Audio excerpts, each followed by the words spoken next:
بکر اور عثمان غنی علی مرتضی رضی اللہ تعالیٰ عنہ جیسے یہ ایمان لائے ہیں ایسے تم بھی ایمان لاؤ۔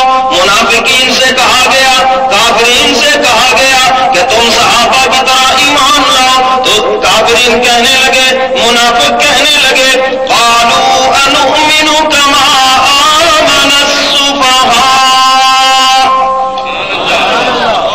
منافقین کہنے لگے ہم ان بیوقوفوں کی طرح معاذ اللہ ایمان لائے، جیسے یہ نبی علیہ السلام کے دیوانے ہیں، جیسے یہ کملی والے پیغمبر کے شدائی ہیں، ہم ان بیوقوفوں کی طرح ایمان نہیں لا سکتے۔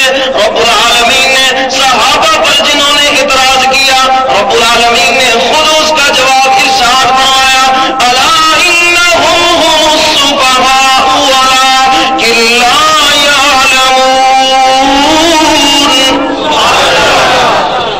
رب العالمین فرماتے ہیں بے وقوف تھے یہ خود ہے جو صحابہ کو بے وقوف کہہ رہے ہیں، جو صحابہ کو برا بھلا کہہ رہے ہیں، حقیقت یہ ہے کہ یہ خود عقل نہیں رکھتے۔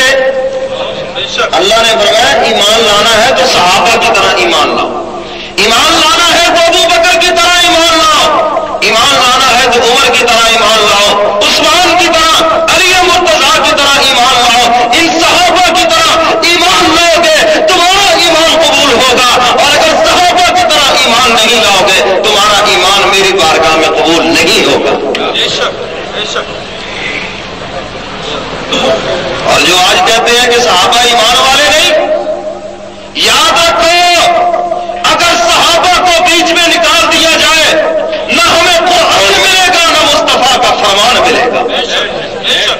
قرآن اترا گواہ صحابہ ہے، میرے کملی والے پیغمبر کی نبوت کے گواہ صحابہ ہے، اگر صحابہ کو بیچ میں نکال دیا جائے تو پورے دین کا شرازہ بکھر جائے گا۔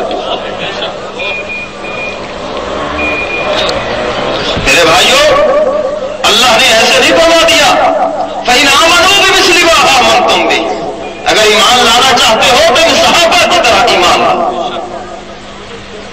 پوری دنیا صحابہ کی مثال پیش نہیں کر سکتی۔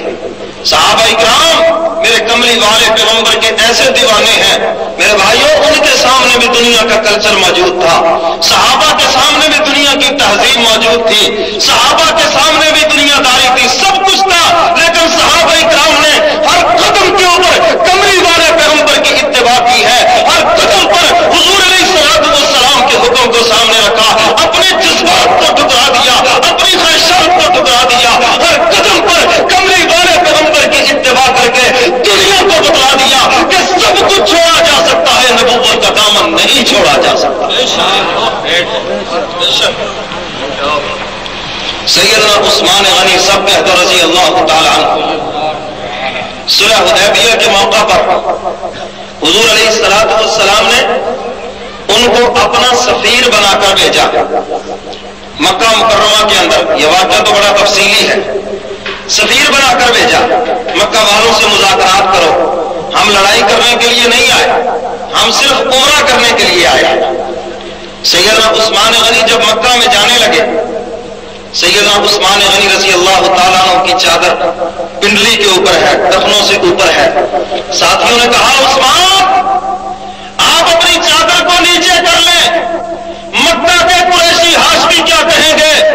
عثمان جب مکے کے اندر تھا مالدار تھا، آج اسلام کی وجہ سے غریب ہو چکا ہے اور اس کے بعد اتنا کپڑا بھی موجود نہیں کہ اپنا جسم ڈھانپ سکے، وہ تمہارے اوپر اعتراض کریں گے۔ عثمان غنی آج کے رسول ہے، نبی کا سچا شدائی ہے، فرماتے ہیں یارو مجھے کافروں کے طعنے کی کوئی پرواہ نہیں ہے، میں ان بے وقوفوں کی وجہ سے اپنے نبی کی سنت نہیں چھوڑ سکتا۔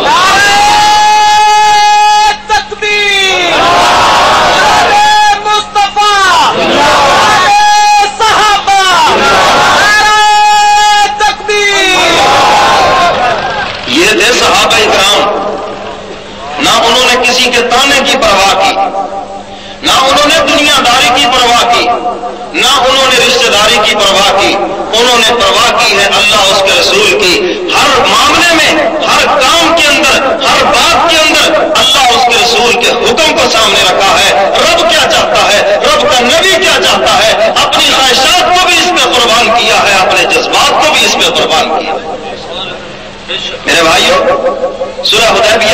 موقع پر حضور نے جب یہ شرط مان لی کہ جو کوئی کافر مکے سے اگر مدینہ آ جائے مسلمان ہو جائے تو مکہ والے جب اس کی واپسی کا مطالبہ کریں گے تو ہم واپس کر دیں گے. حالانکہ جب وہ مسلمان ہو گیا اب وہ کوئی حق نہیں رکھتے واپسی کا, لیکن حضور علیہ السلام نے یہ شرط مان لی. یہ واقعہ تو تفصیلی ہے. حضور علیہ السلام نے دستخط فرما دیے. اتنے میں حضرت ابو جندل سب کے حضرت رضی اللہ تعالیٰ عنہ وہ کافروں کی قید سے باہر کر آ گئے, جن کو کافروں نے زنجیروں میں جکڑا ہوا تھا, پاؤں میں بیڑیاں ہیں, ہاتھوں میں ہتھکڑیاں ہیں اور جسم زخمی اور لہولہان ہے. حضور علیہ السلام کی خدمت میں پہنچے اور آ کے عرض کیا, کملی والے پیغمبر, ان ظالموں نے میرے اوپر ظلم و ستم کے پہاڑ توڑے ہیں, میں ان کی قید سے نکل کر تمہارے پاس پناہ کے لیے آیا ہوں. حضور علیہ السلام نے ایک ہی جملہ ارشاد فرمایا, اے ابو جندل, اب میں زبان دے چکا ہوں, اب تمہیں واپس پھر مکہ جانا پڑے گا. اب اس عاشق صادق کا رد عمل دیکھو. ہماری طرح وہ دودھ پینے والے مجنو نہیں تھے, ہاں ہماری طرح بناوٹی عاشق نہیں تھے. ہم تو صرف نعرے باز ہیں نا, ہم تو صرف بیج لگا کے کہتے بس عشق رسول کا حق ادا ہو گیا ہے جی, پگڑی باندھ کے کہتے عشق رسول کا حق ادا ہو گیا. آئے عشق کی قیمت پوچھنی ہے تو صحابہ سے پوچھو. حضور علیہ السلام نے فرمایا, ابو جندل, اب میں زبان دے چکا ہوں, وعدہ کر چکا ہوں, اب تمہیں واپس جانا پڑے گا. اللہ اکبر. ہم ہوتے کوئی طویلیں کر لیتے ہیں, ہم بڑے ماسٹر ہیں نا ان چیزوں کے, بڑے ماہر ہیں, ہم کو طویلیں کر لیتے ہیں. ہم تو زبان پہ ایک منٹ میں پھر جاتے ہیں. زبان پہ پہرا دینا اسی کا نام تو مسلمانی ہے. آج ہماری کوئی زبان نہیں. ادھر کسی چیز کا سودا کیا, ادھر کسی نے کہا تو نے تو سستا بیچ دیا. تو اب دیکھو کہ ہم پینترے کیسے بدلتے ہیں. ہاں گھر میں تو لڑائی پڑ گئی ہے, ابا جان مانتے ہی نہیں, بچے تو کل سے رو رہے ہیں, کھایا کسی نے کچھ نہیں ہے.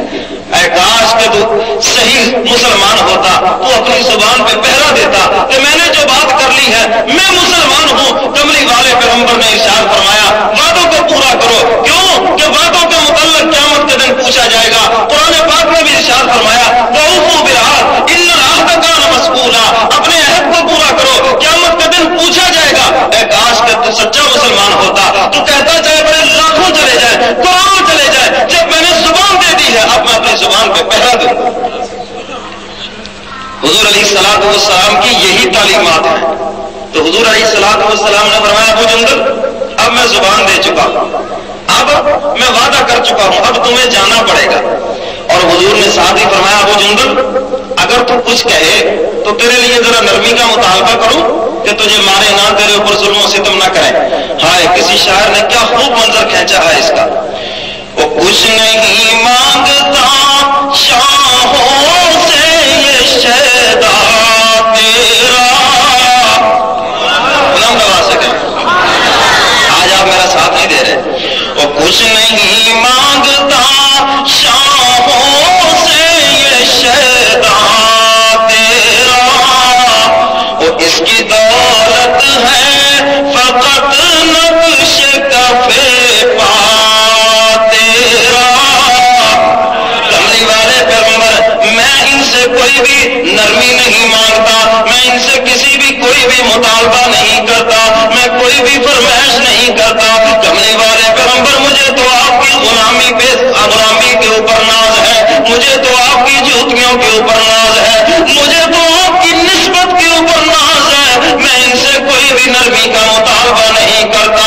کچھ نہیں مانگتا شاہوں سے یہ شیدا تیرا, اور اس کی دولت ہے فقط نقش کفے پا تیرا. کسی نے پوچھا, ابو جندل, جب پیاس کی شدت تڑپاتی ہے تو کیا کرتے ہو؟ یہ کافر تو تجھے کھانا بھی نہیں دیتے, کئی دن تجھے فاتح کے اندر رکھتے ہیں, کئی دن تجھے پیاسا رکھتے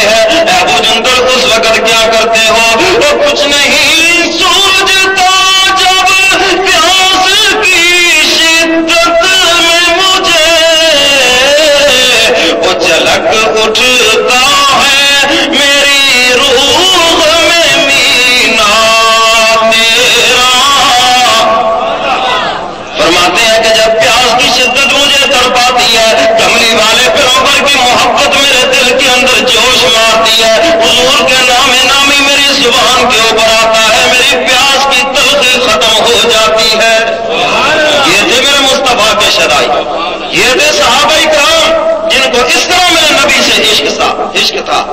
سیدنا عثمان غنی رضی اللہ تعالیٰ عنہ، دیگر صحابہ کے اتنے واقعات ہیں، اگر میں ان واقعات کو بیان کروں تو وقت ختم ہو جائے، واقعات ختم نہ ہو۔ میں اس لیے بیان کر رہا ہوں تاکہ ہمیں پتا چلے کہ ہم بھی دعویٰ کرتے ہیں ہمیں نبی سے عشق ہے، حضور علیہ السلام سے محبت ہے۔ ذرا اپنی محبت کو صحابہ کی محبت کے رنگ کے اندر دیکھو، پھر پتا چلے گا ہم اپنی محبت کے اندر کتنے سچے ہیں۔ حضرت زید رضی اللہ تعالیٰ عنہ پھانسی کے پھندے پہ لایا جا رہا، حضرت زید رضی اللہ تعالیٰ عنہ پھانسی کے پھندے پہ لایا جا رہا اور مسکرا کے آ رہے، چل کے آ رہے، مسکرا رہے ہیں۔ کسی نے کہا زید، کیا تمہیں یہ سودا منظور ہے کہ تمہیں چھوڑ دیا جائے، تمہیں رہائی مل جائے اور تمہاری رہائی کے بدلے تمہاری جگہ پر تمہارے محمد قائد کو لا کے کھڑا کر دیا جائے؟ اللہ اکبر صلی اللہ علیہ وسلم۔ وہ زید نبی علیہ السلام کے سچے عاشق تھے، فرمانے لگے ظالمو، تم کیا سمجھتے ہو؟ تم تو یہ کہتے ہو میری جگہ پہ پھانسی پہ حضور کو کھڑا کر دیا جائے، ارے میں تو یہ بھی برداشت نہیں کروں گا کہ میری پھانسی کے بدلے حضور کے پاؤں کے اندر کوئی کانٹا بھی چبویا جائے۔ میں تو اپنی جان دینا برداشت کر لوں گا، حضور کے پاؤں مبارک میں کانٹا چبنا بھی برداشت نہیں کروں گا۔ اور جب پھانسی کے پھندے کے قریب آئے تو ہاتھوں سے پکڑ کے اس کو چوم لیا، فرمانے لگے لستو بالی حین اقتل مسلما، مجھے کوئی